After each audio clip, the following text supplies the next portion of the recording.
ससुराल बना अमीर बहू के लिए बोझ वर्सेस गरीब बहू के लिए मंदिर। मीनाक्षी महेश ने अपने बड़े बेटे रजत का रिश्ता रघुवेंद्र सिंह की बेटी श्रेया से तय कर दिया था। देखिए, अब आपके बेटे से हमारी बेटी का रिश्ता जुड़ गया है। शादी की आप किसी चीज की टेंशन मत लीजिए। शादी तो आराम से हो जाएगी, बस हमारी बेटी को आप हमेशा खुश रखना। उसे कोई परेशानी नहीं होनी चाहिए। हमने अपनी बेटी से आज तक कोई काम नहीं करवाया है, लेकिन इसके बावजूद भी हमारी बेटी को सब कुछ आता है, क्योंकि हमने सब सिखाया है। अरे समधी जी, आप कैसी बातें कर रहे हैं? आपकी बेटी को हम अपनी बेटी बनाकर ले जा रहे हैं ना कि बहू। वो हमेशा खुश रहेगी, बस दूसरों के सामने थोड़ा बहू की तरह रह ले और हमें कुछ नहीं चाहिए। हाँ, आप निश्चिंत रहिए, हमारी बेटी समझदार है। कुछ दिनों में धूमधाम से श्रेया और रजत की शादी हो जाती है और मीनाक्षी रंग बिरंगे फूलों से बहू का स्वागत करती है। अच्छू, ओह, इसमें गेंदे के फूल किसने डाले? मुझे इनसे एलर्जी है माँ जी। माफ करना बहू, मुझे पता नहीं था, अभी हटवा देती हूँ ये फूल। मैं तो मजाक कर रही हूँ माँ जी, आप तो सीरियस ही हो गई। थोड़ा सीरियस माहौल था ना, इसीलिए। भाभी आप भी ना अंदर आइए ना, अपने शुभ कदम रखिए और चावल का कलश धीरे से गिराकर अंदर आइए। हमें तो लगा बहू ज्यादा ही बेकार आई है, लेकिन देखो बहू कितनी संस्कारी और मजाक भी करती है। सभी पड़ोसने हंसने लगती हैं। तब दाएं पैर से श्रेया चावल का कलश गिराकर अंदर आती है और सबको प्रणाम करती है। जीते रहो बहू, हमेशा खुश रहो। घर तो बड़ा छोटा है, लेकिन कोई बात नहीं, रह लूंगी। माँ जी ये लीजिए, ये 10 लाख का कैश बैग है, संभाल कर रखिएगा। बहू, इसकी क्या जरूरत थी? हमने तो ऐसा कुछ मांगा ही नहीं। आप लोगों ने कहा नहीं है, ये आपका बड़प्पन है, लेकिन मैं तो बड़े घर से आ रही हूँ, अपने परिवार के लिए ला रही हूँ। आगे जरूरत पड़ जाएगी। और हाँ, ट्रक में सामान भी है, sofa, AC, double bed, electronic चीज, वो सब आप लगवा देना। आखिर सब सुविधा वाली चीज सबके काम आएंगी। ठीक है बहू, चिंता मत करो, जाओ आराम कर लो। रजत बेटा, ले जाओ। रजत श्रेया को कमरे में ले जाता है। महेश और मीनाक्षी घर में सारा सामान रखवा देते हैं। रिश्तेदार अपने घर चले जाते हैं। अगले दिन सास बहू को 6 बजे उठाने के लिए दरवाजा खटखटाती है। अरे बहू, जल्दी उठ जा, आज तेरी पहली रसोई है। नहा धोकर नीचे आ जाना कुछ देर में। आई माँ जी, चैन से सोने भी नहीं देते। अब पता नहीं क्या क्या बनाना पड़ेगा। मैं तो ज्यादा कुछ नहीं बनाने वाली। तब सास चली जाती है और श्रेया नहा धोकर नई नवीली वेस्टर्न साड़ी पहनकर नीचे आ जाती है। जहाँ वो हील्स पहनकर रसोई में जाने वाली होती है, तब सास, अरे बहू, क्या कर रही है? रसोई में ऐसे चप्पल सैंडल पहनकर नहीं जाते हैं, ये उतार कर अंदर खाना बनाने जाना है तुझे। ये क्या बोल रही है माँ जी आप? ऐसे नंगे पाँव में कैसे जाऊं? जमीन तो जमीन होती है, चाहे कितनी भी साफ हो। बहू, हमारी रसोई में चप्पल पहनकर नहीं जाते, लेकिन तुम्हें अगर आदत नहीं है तो कोई बात नहीं, लेकिन पहली रसोई से पहले मंदिर में दिया तो जला दो। वैसे माँ जी, आज मेरा ससुराल में पहला दिन है, इसीलिए मैं दिया जला देती हूँ, वरना ये पूजा पाठ मेरे से नहीं होता।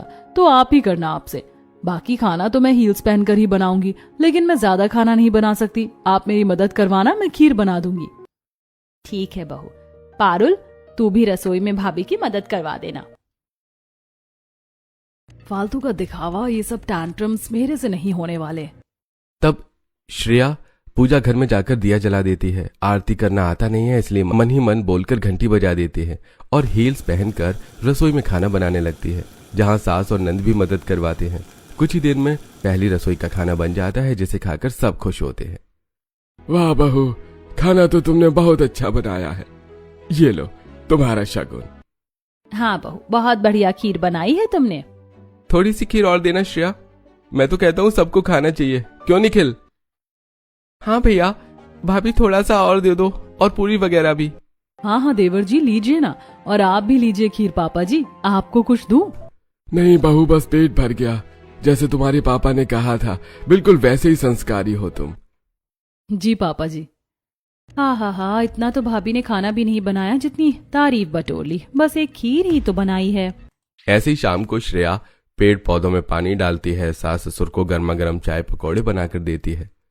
अरे वाह बहू, तुम तो करेक्ट 6 बजे चाय नाश्ता लेकर आ गई हमारे लिए। मुझे नहीं लगता कि अब हमें किसी भी बात की परेशानी लेनी चाहिए। पापा जी, इस घर की बड़ी बहू होने के नाते आखिर मेरा भी कुछ कर्तव्य है जो मुझे निभाने ही होंगे। और हाँ, आपने 4 बजे दवाई नहीं ली थी, इसीलिए अब खा लीजिए, ये रही आपकी दवाई। तुम्हारी जैसी बहू पाकर तो हमारे भाग्य खुल गए श्रेया बहू, हमें तुम पर गर्व है। अरे माँ जी, पापा जी, अभी तो मैंने कहा ये मेरा कर्तव्य है। अच्छा आप ये चाय पी लीजिए, ठंडी हो जाएगी। उफ, पापा ने समझाया नहीं होता, नई बहू के चक्कर में तो काम ही नहीं करती। 5 दिन गुजर जाते हैं। बड़ी बहू ऐसे ही घर में सबका ख्याल रखने की कोशिश करती है, लेकिन घर में काम बहुत कम करती है, जिससे सारा काम अभी पारुल को करना पड़ता है, चाहे कपड़े धोने हो या झाड़ू पोछा लगाना हो। लेकिन एक दिन रजत के चाचा चाची घर आती हैं। अरे बहू, घर पर तेरे चाचा चाची आए, जरा चाय बना दे। जी माँ जी, अभी चाय बना कर लाती हूँ। नमस्ते चाचा जी, चाची जी। अरे वाह, बहू तो बहुत संस्कारी है। जीती रहो बहू, हमेशा खुश रहो। जी माँ जी, आप बात कीजिए जब तक मैं रसोई संभालती हूँ। झूठी मुस्कान लेकर श्रेया रसोई में चाय नाश्ता बनाती है और उन्हें परोस देती है। वाह, बहू ने तो बहुत बढ़िया चाय बनाई है। और ये मिनी समोसे तुमने बनाए हैं बहू? हाँ चाचा जी। श्रेया अच्छे से मेहमानों की खातिरदारी करके उनका दिल जीत लेती है। इस बात से महेश मीनाक्षी खुश होते रहते हैं। उनके जाने के बाद मीनाक्षी, अरे बहू, ये जूठे बर्तन तो उठा ले टेबल से। माँ जी, मुझे जितना काम करना था मैंने उस वक्त कर लिया, अब मैं आराम कर रही हूँ। आप कर लो और पारुल तुम किचन साफ कर देना, मैं नहीं कर पाऊंगी। ऐसा कहकर श्रेया अपने कमरे में आराम करने चली जाती है। पारुल और मीनाक्षी रसोई का काम करते हैं। माँ, भाभी तुमको कुछ अजीब नहीं लगती है? अरे बड़े घर से आई है ना, कभी इतना काम नहीं किया होगा, लेकिन कोई बात नहीं, थक गई होगी, आराम करने दे बेचारी को।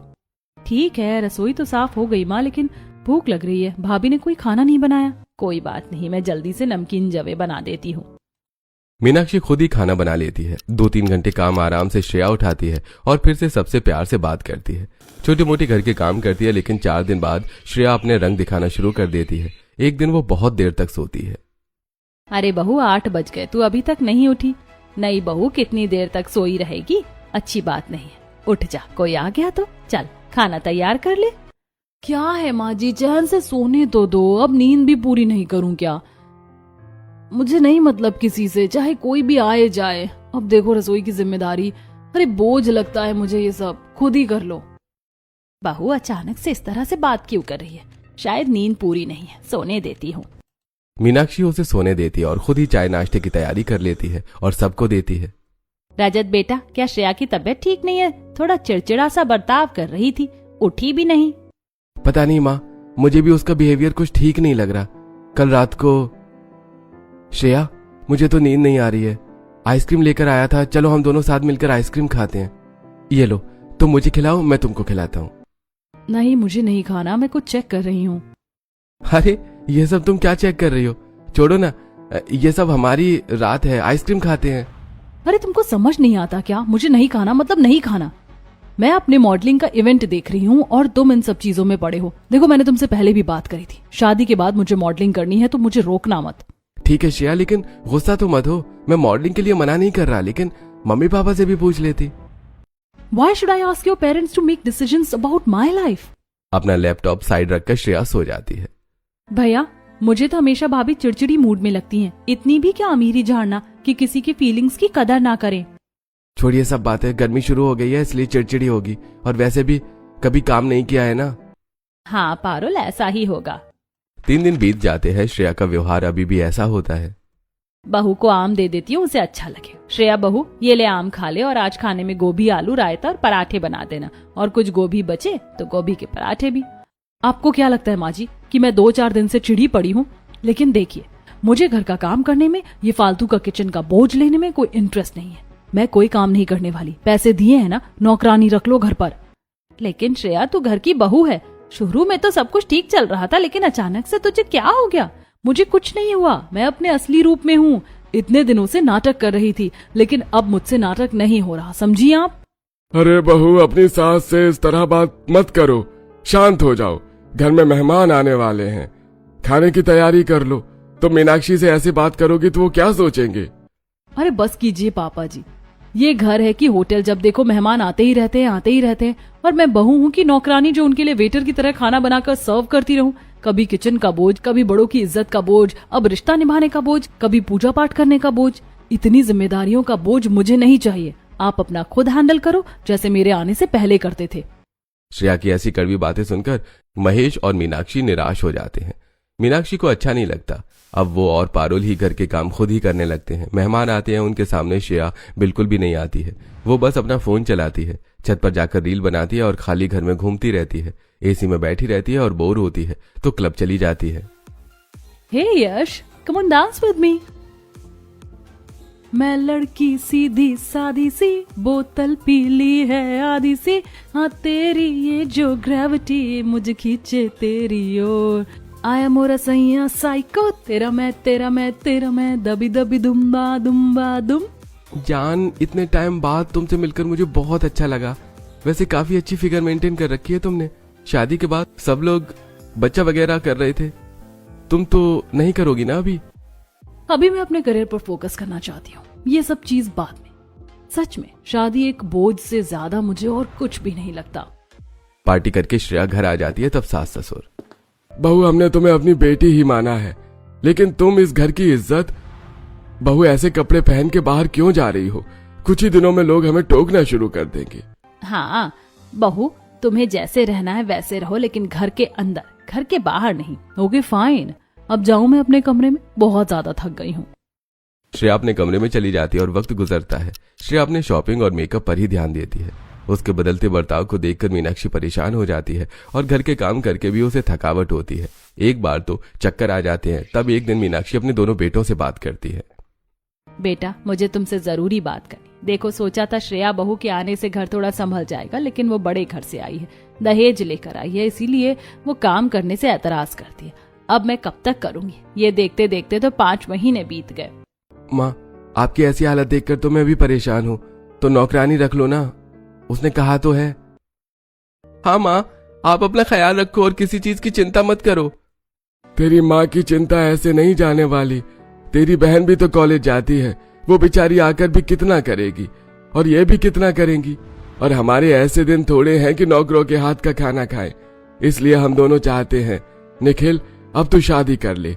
शादी लायक तो हो चुका है, अब तेरी बीवी ही आकर इस घर को संभालेगी। हाँ, क्योंकि श्रेया बहू कुछ भी नहीं करती। उसे बड़ों की इज्जत करना, समय से उठना भी बोझ लगता है। मैं चाहती हूँ गांव की गरीब लड़की आ जाए, लेकिन इस घर को तो घर समझे। ठीक है माँ, मैं शादी करने के लिए तैयार हूँ। आप लड़की ढूंढ लो, क्योंकि भैया और मैं आपको ऐसे तकलीफ में तो नहीं देख सकते। तब मीनाक्षी और महेश निखिल के लिए लड़की ढूंढते हैं। इसीलिए गांव में फोन करके राम प्रकाश से बात करते हैं। 2 दिन बाद राम प्रकाश फोन करता है। अरे महेश, कैसा है तू? तुझे निखिल के लिए लड़की चाहिए थी ना, मिल गई। हमारे ही गांव में सुंदरलाल की बेटी है, ज्यादा पढ़ी लिखी नहीं है, लेकिन घर के कामकाज अच्छे से संभाल लेती है। मैं बात कर ली है, तो रिश्ता लेकर इधर आ जा, लड़की देख ले और सगाई कर देना। सब कुछ सही रहा तो। हाँ ठीक है, तूने बहुत बड़ा बोझ मेरे सर का हल्का कर दिया। अरे दोस्ती रिश्तेदारी में सब इतना तो चलता है।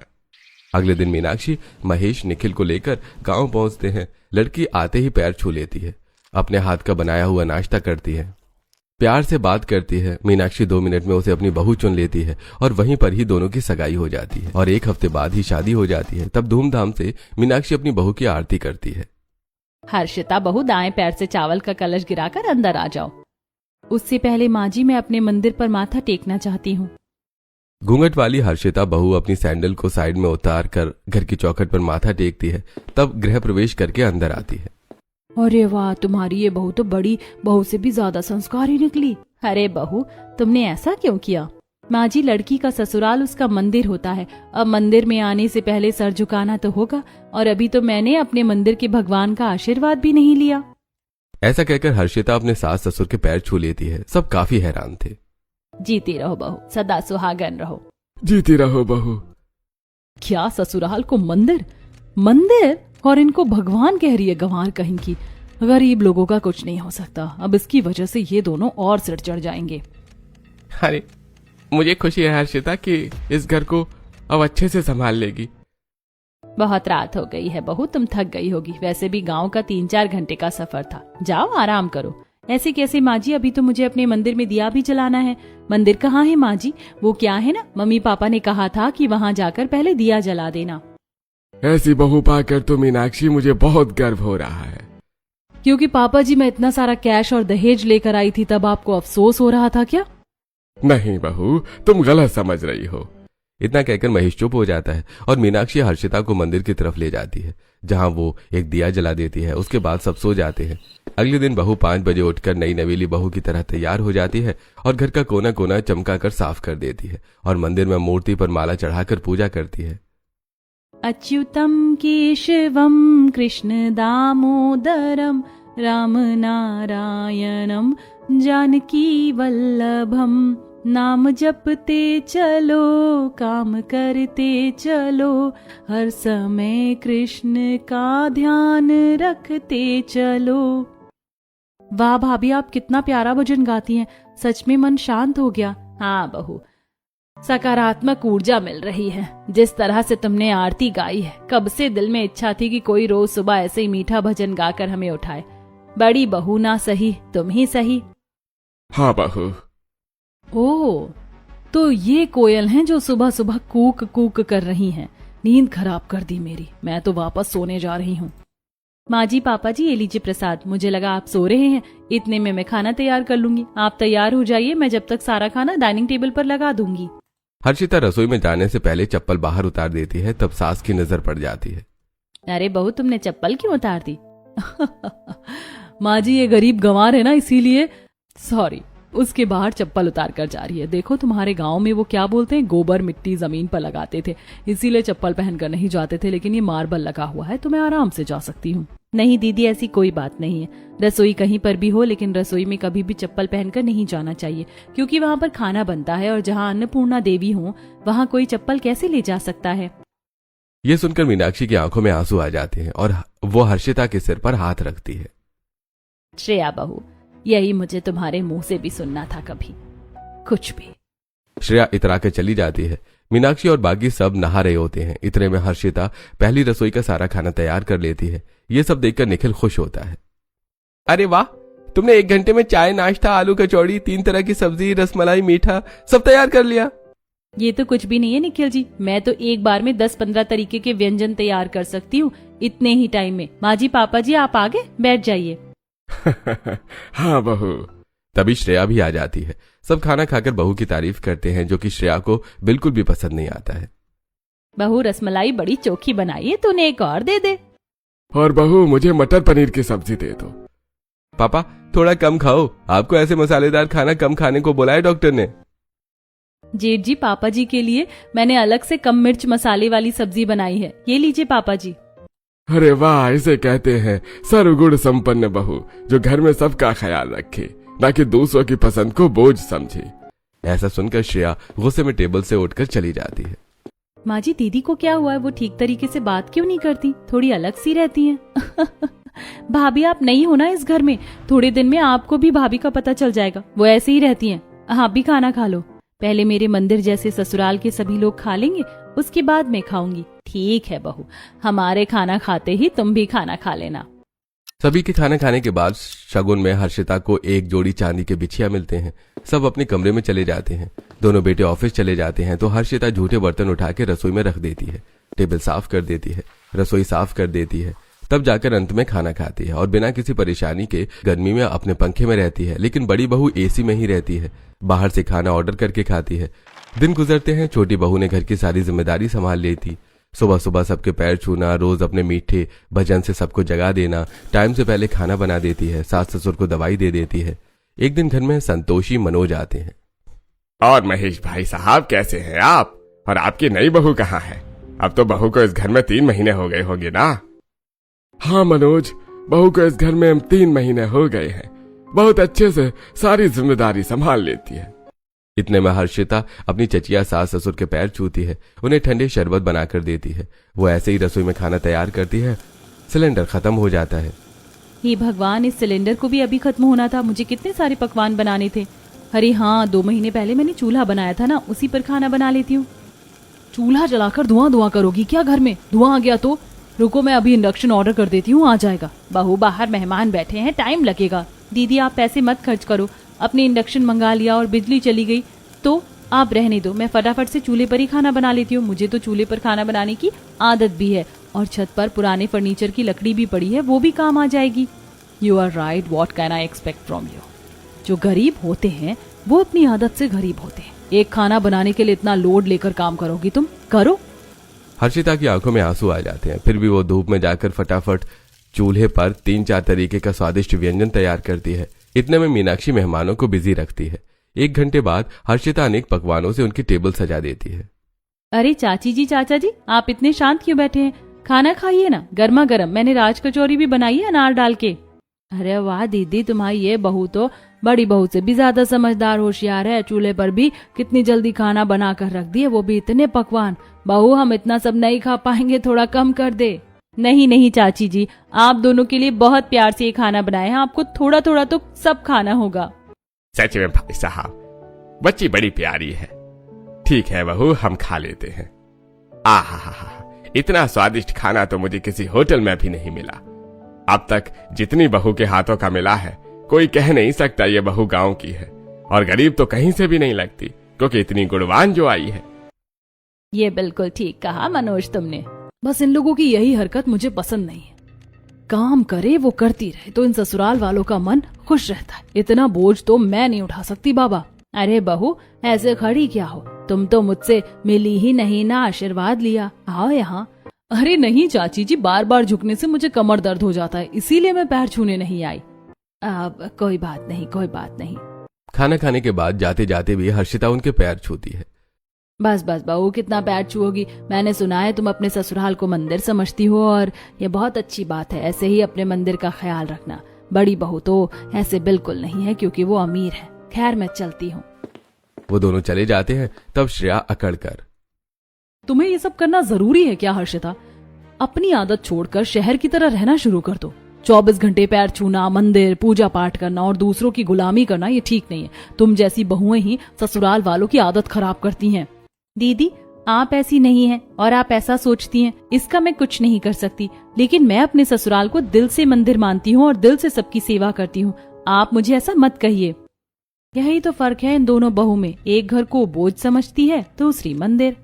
दिन गुजरते हैं। एक बार ससुर की तबीयत खराब हो जाती है तो ज्यादा जुकाम होने पर छोटी बहू सिलबट्टे पर जड़ी बूटी पीसती है और फिर गैस पर काढ़ा बनाती है। अरे बाप रे, सर्दी जुकाम ने तो गर्मी में बुरा हाल कर दिया है।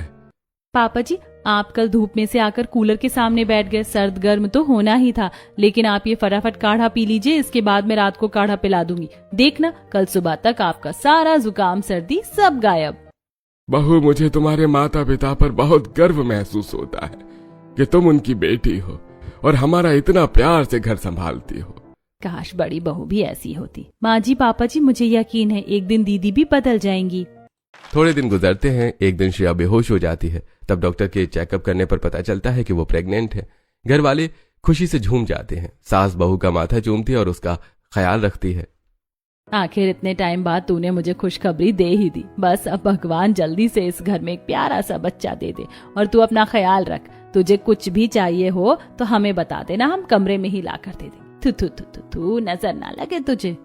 हो, ये क्या हो गया? ये खबर मुझे इन्हें नहीं देनी थी। अभी मुझे अपने करियर पर फोकस करना है। दिन रात ससुराल वाले अब श्रेया का ख्याल रखते हैं। श्रेया को अच्छा भी लगता है, लेकिन फिर अपना करियर का सोचकर एक दिन रजत से बहस कर लेती है। तुम्हारा दिमाग खराब है श्रेया? सब लोग कितना खुश हैं और तुम्हें अपने करियर पर फोकस करना है। तुम अबॉर्शन नहीं करवा सकती, ये हमारी खुशियां हैं। तुम्हारे लिए खुशी है। अभी मेरी शादी को 1 साल भी नहीं हुआ और मैं अभी तक घूमी भी नहीं हूं ना। मेरा मॉडलिंग करियर, सब कुछ मैं इस बोझ की वजह से रोक नहीं सकती। श्रेया, तुम हमारे बच्चे को बोझ कैसे कह सकती हो? यह हमारे प्यार की निशानी है और तुम अबॉर्शन नहीं करवाओगी। That's final. देखती हूँ तुम मुझे कैसे रोकोगे। टाइम रहते श्रेया अपना अबॉर्शन करवा लेती है, जिससे उसे थोड़ी तकलीफ रहती है। इसी बीच छोटी बहू भी घर में खुशखबरी दे देती है। अब सास अपनी दोनों बहू का ख्याल रखती है। मीनाक्षी के हिसाब से उसकी बड़ी बहू को तीसरा और छोटी बहू को दूसरा महीना था। एक दिन जब वो केसर का दूध लाकर दोनों बहू को देती है। इतनी देर हो गई, केसर का दूध ठंडा हो गया। बेटा, पहले ये तेरे और बच्चे की सेहत के लिए बहुत अच्छा है, और इसके बाद मैं तरबूज काट कर दूंगी, वो भी खा लेना। हर्षिता बहू, तुझे अलग से कहूँ, तू भी जल्दी से दूध पी। आधा दूध ही पिया है। जी माँ जी, बस थोड़ी टाइम की बात है, फिर दीदी और मेरे बच्चे साथ में बड़े होंगे, साथ में खेलेंगे। अरे श्रेया बहू, देख मैं तेरे मुन्ने के लिए क्या बनाई हूँ। अरे बस करो, क्या बच्चा बच्चा लगा रखा है? नहीं है मेरे पेट में कोई बच्चा। मैंने 2 महीने पहले ही अबॉर्शन करवा दिया था। नाटक कर करके थक गई हूँ। ये सुनते ही घर वालों के पैरों तले जमीन खिसक जाती है और मीनाक्षी श्रेया को चांटा मार देती है। तू इतना बड़ा धोखा हमें कैसे दे सकती है? 2 महीने से नाटक कर रही थी। मैंने तुम्हें कितना मना किया था श्रेया, इसके बाद भी तुमने अबॉर्शन करवा लिया। तुमसे ज्यादा गिरी हुई औरत मैं आज तक नहीं देखी। एक मासूम के साथ तुमने ऐसा किया। अरे हमारे घर के चिराग को बुझा दिया। बहू अपने घर की जिम्मेदारी, बड़ों की जिम्मेदारी, रिश्तों की मर्यादा, रसोई सबको बोझ समझा, लेकिन बच्चे को बोझ नहीं समझना चाहिए था। दीदी, आपने सबके मन को ठेस पहुंचाई है। सब लोग श्रेया को छोड़कर वहां से चले जाते हैं। इस बुरी खबर को जानकर घर के सभी लोगों को झटका लगा था और कोई भी श्रेया से अब बात नहीं कर रहा था। श्रेया अभी अपनी अकड़ में थी, लेकिन मीनाक्षी अपनी छोटी बहू का बराबर ख्याल रख रही थी। बहू ये ले, अब तुझे 5वां महीना लग गया। अपनी सेहत पर ध्यान दे और ये ढीला सूट पहन लेना। मुझे पता है माँ जी आप मेरा ख्याल रख रही हैं, लेकिन जब से ये बात आपको पता चली है कोई भी ठीक से खाना नहीं खा रहा, इसलिए आप दोनों मेरे सामने अभी खाना खाओगे। दीदी ना सही, मैं तो आपको ये खुशखबरी दे रही हूँ। हाँ बहू, तुम जैसी बहू पाकर हम धन्य हैं। 4 महीने बाद हर्षिता की डिलीवरी टाइम आ जाता है। रात को वो अस्पताल में एडमिट होती है और एक प्यारे से बेटे को जन्म देती है। घर वाले बहुत खुश थे। घर न जाकर सबसे पहले हर्षिता ससुराल वालों के साथ मंदिर जाती है, वहां से आशीर्वाद लेती है। शुक्रिया माँ जी, पापा जी, निखिल, आप मुझे यहाँ ले आए। मैंने मन्नत मांगी थी जैसे ही मेरा बच्चा मेरे पास आ जाएगा मैं सबसे पहले मंदिर जाऊंगी, और अब मुझे अपने ससुराल जैसे मंदिर भी ले जाइए। हाँ हाँ बहू चल। सभी लोग घर आ जाते हैं तो पारुल बच्चे और उसकी माँ की आरती उतारकर खूब अच्छे से वेलकम करती है। घर बहुत ज्यादा सुंदर और डेकोरेशन से भरा हुआ था। घर में नाच गाना होता है, हर तरफ खिलौने होते हैं और यह सब देखकर श्रेया के मन में उथल पुथल थी। ये सब बच्चे के आने से कितना खुश हैं। अगर मेरा बच्चा भी इन सब के साथ होता तो आज घर वाले बहुत खुश होते। नहीं, मुझे ये सब नहीं सोचना चाहिए। मुझे अपने करियर पर ध्यान देना है। और ऐसा कहकर श्रेया वहां से मॉडलिंग के लिए निकल जाती है और अलग अलग इवेंट में रैंप वॉक करती है। जैसे उसे कोई खुशी नहीं मिलती तो छोड़ देती है। एक दिन हर्षिता हॉल में बैठे बेटे को गोद में लेकर खेल रही थी। तभी पास बैठे श्रेया के बच्चा उंगली पकड़ लेता है, जिससे श्रेया की आंखों में आंसू आ जाते हैं। उसे इस पल अलग ही एहसास होता है। पेट पर हाथ रखती है। ये अचानक से मेरे अंदर ममता क्यों जाग रही है? मेरा दिल भी बच्चे के लिए तड़प रहा है। जैसे इसने मेरी उंगली पकड़ी, मुझे अलग एहसास हो रहा है। काश मेरे पास भी मेरा अपना बच्चा होता। अरे ताई जी की उंगली छोड़ो बाबू, मुझे आपको नहलाने ले जाना है। रोज रोज बच्चे को देखकर श्रेया के मन में बच्चे के लिए प्यार उमड़ता है। उसे गोद में लेने की कोशिश करती है, लेकिन मीनाक्षी और महेश उसे मौका नहीं देते। माँ जी मुझे भी दे दीजिए। तू दक्ष को लेकर क्या करेगी? बच्चे तो तेरे लिए बोझ होते हैं ना। श्रेया रोते हुए वहां से चली जाती है। तभी उसे मॉडलिंग के लिए ऑफर आता है, लेकिन इसी बीच उसका छोटा सा एक्सीडेंट हो जाता है, जिसके लिए वो डॉक्टर के पास चेकअप के लिए जाती है। वैसे तो श्रेया घबराने वाली कोई बात नहीं है, लेकिन तुम्हारे पेट में लग जाने की वजह से तुम्हारे कंसीव करने के चांसेस कम हो गए हैं। वैसे भी तुमने अबॉर्ट करवाया था, तो इस बात का ध्यान रखना और ये लो मेडिसिन। नहीं, ऐसा नहीं हो सकता। मुझे भी माँ बनना है। ये मुझसे क्या हो गया? ये बात किसी से शेयर नहीं करती। खुद ही घर में परेशान रहती है। ठीक से सो नहीं पाती। आंखों के नीचे डार्क सर्कल आ जाते हैं। वहीं छोटी बहू घर की जिम्मेदारी संभाल कर अपने बच्चों को भी गोद में लेकर खाना बना रही थी। कभी ससुर को पानी दे रही थी। तब श्रेया, दक्ष बाबू मेरे पास आ जाओ, मैं बड़ी मम्मी हूँ ना। हर्षिता तुम आराम से काम कर लो, मैं इसे संभाल लेती हूँ। नहीं दीदी, अब तो इसको गोद में लेकर मैं घर के सारे काम कर लेती हूँ। 4 महीने का हो गया है ये, आप रहने दो। बहू तू इसको लेकर जितना काम करेगी तू आराम कर ले, इसे मैं संभाल लूंगी और काम पारुल देख लेगी। बाकी श्रेया तो इस घर में महारानी की तरह रहने आई है। लेकिन जैसे ही दक्ष रोने लगता है, श्रेया गोद में लेकर संभालने लगती है, जिससे रो पड़ती है। अब रोकर क्या दिखा रही है? दक्ष शांत शांत, रोते नहीं। माँ जी मुझे अपनी गलती का एहसास हो गया। दक्ष को गोद में लेकर और जब उसने पहली बार उंगली पकड़ी तब मुझे समझ आ गया कि माँ बनना कितना बड़ा सौभाग्य है, और मैंने इसे ही बोझ समझ लिया। मेरी किस्मत इतनी खराब है कि अब मैं कभी गर्भवती भी नहीं हो सकती। मैं जिम्मेदारी से भागती रही और हर्षिता तुमने इसे प्यार से निभाया, घर बच्चा सब कुछ संभाला।